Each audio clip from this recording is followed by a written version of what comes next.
Welcome back to my channel after a long break. अस्सलाम वालेकुम जी, कैसे हैं आप? जाती जाती सर्दियों में मैंने सोचा क्यों ना गाजरों को सेव कर लिया जाए। और गाजर का मुरब्बा एक बेस्ट ऑप्शन है किसी भी चीज़ को सेव करने के लिए। तो मैंने सोचा क्यों ना इसको 1 साल के लिए सेव कर लूँ। तो रेसिपी आपके साथ भी शेयर करूँगी। ज़रा भी अच्छी लगे तो ज़रूर लाइक कीजिएगा। चैनल पर अगर नए हैं तो इसको सब्सक्राइब करके जाइएगा। बेल आइकन के बटन को प्रेस कर दीजिएगा और उसके बाद ऑल को भी प्रेस कर दीजिएगा। तो चलिए स्टार्ट करते हैं आज की ये रेसिपी। यहाँ पे गाजरों को मैंने अच्छी तरह से पील ऑफ कर लिया था। आगे पीछे का जो भी इसका ड्राई पार्ट है वो भी मैंने रिमूव कर दिया था। कुछ इस तरह से हाफ़ केजी कैरेट्स की ये मैं रेसिपी आपके साथ शेयर करूँगी, ठीक है।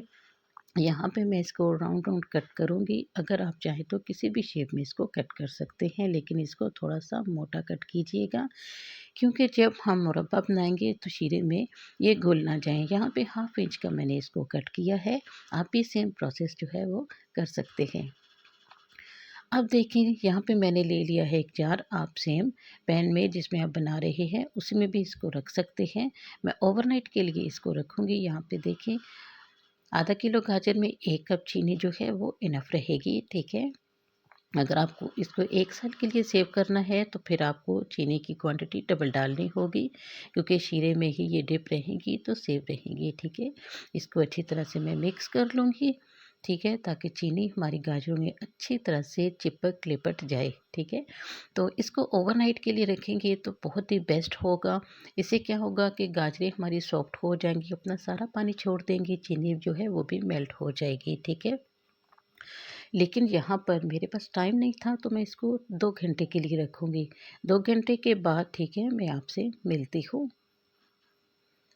तो ये देखें कितनी प्यारी लग रही हैं, चीनी में लिपटी-लिपटी हमारी गाजरें। 2 घंटे हो चुके थे, तो अब चेक कर लेते हैं। जो यहाँ पे देखिए काफ़ी हद तक चीनी मेल्ट हो चुकी है, गाजरों ने भी अपना पानी छोड़ दिया है। अब अच्छा साफ़-सुथरा सा धुला हुआ एक पैन ले लेते हैं। उसमें ये सारा मटेरियल मैं ट्रांसफ़र करूँगी। नीचे देखें चीनी जो बैठी हुई है उसको भी इसमें हम ऐड कर देंगे, ठीक है। ओवरनाइट रखने का यही फ़ायदा होता है कि चीनी सारी मेल्ट हो जाती है और गाजरें अच्छी तरह से मीठा जो है वो सोक कर लेती हैं। तो अभी आप देख रहे हैं कि मेरे पास टाइम नहीं था तो मैं इसको 2 घंटे के लिए ही मैंने इसको रेस्ट दिया था। फ्लेम को ऑन कर देते हैं।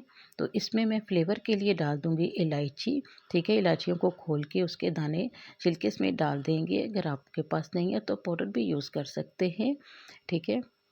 अच्छी तरह से इसको मिक्स करेंगे, ठीक है। 4 से 5 मिनट तक मैं इसको मीडियम टू लो फ्लेम पे रख के कुक करूँगी, ताकि जितना भी गाजर के अंदर पानी है वो गाजर का पानी छूट जाए, ठीक है।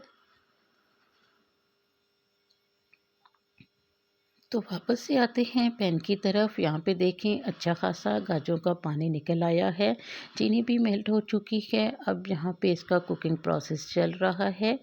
धीमी आंच पे ही सारा काम हम करेंगे, ताकि ये आहिस्ता-आहिस्ता जो शीरा है ये गाजरें अपने अंदर सोक कर लें और वो क्रिस्टलाइज़ हो जाएँ। तो जब भी ये गाजर का मुरब्बा जो है वो परफेक्ट बनता है। हाई फ्लेम पे आपने इसका जो है वो ये मुरब्बा नहीं बनाना। तो यहाँ पे देखिए माशाल्लाह से हमारी जो है वो शीरा भी रेडी हो चुका है। हमने यहाँ पे एक तार का शीरा बनाना है, इससे ज़्यादा हमने इसको थिक नहीं करना, वरना ये हमारा शीरा क्रिस्टलाइज़ हो जाएगा और मुरब्बा जो है वो भी ख़राब हो जाएगा।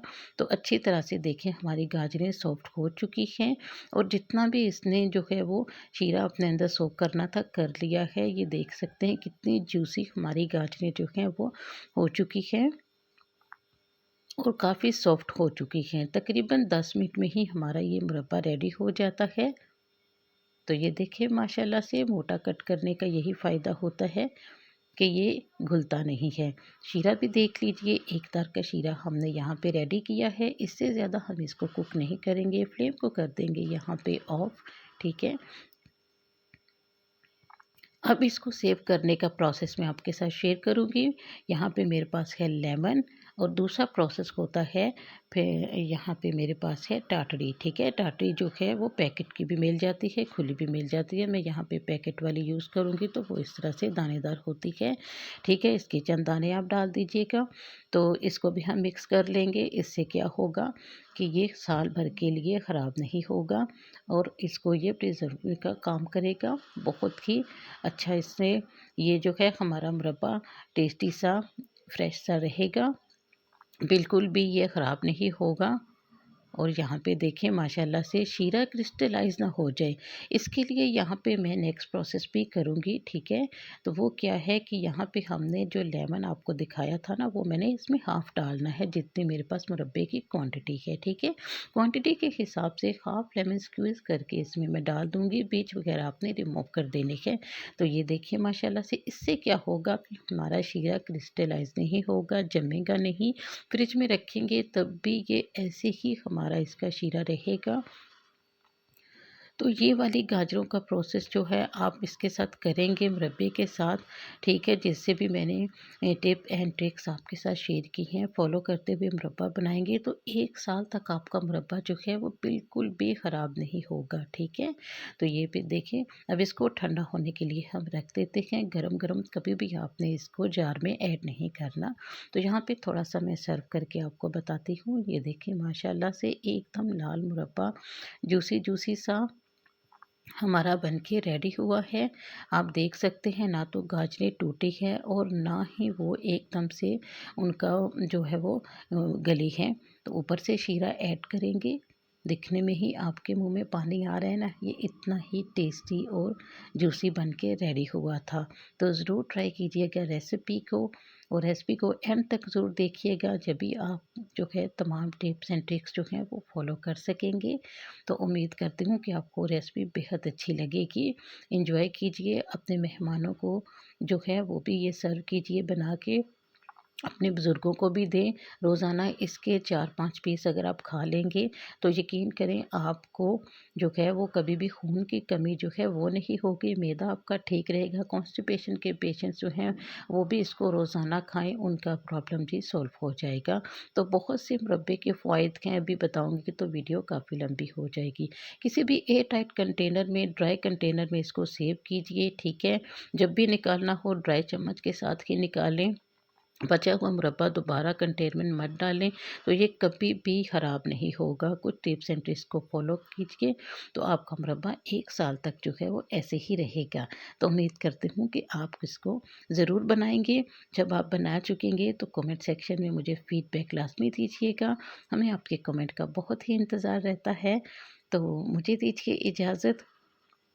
अपना, अपने प्यारों का, अपने बड़ों का बहुत ही ख्याल रखिएगा। अल्लाह हाफ़िज़।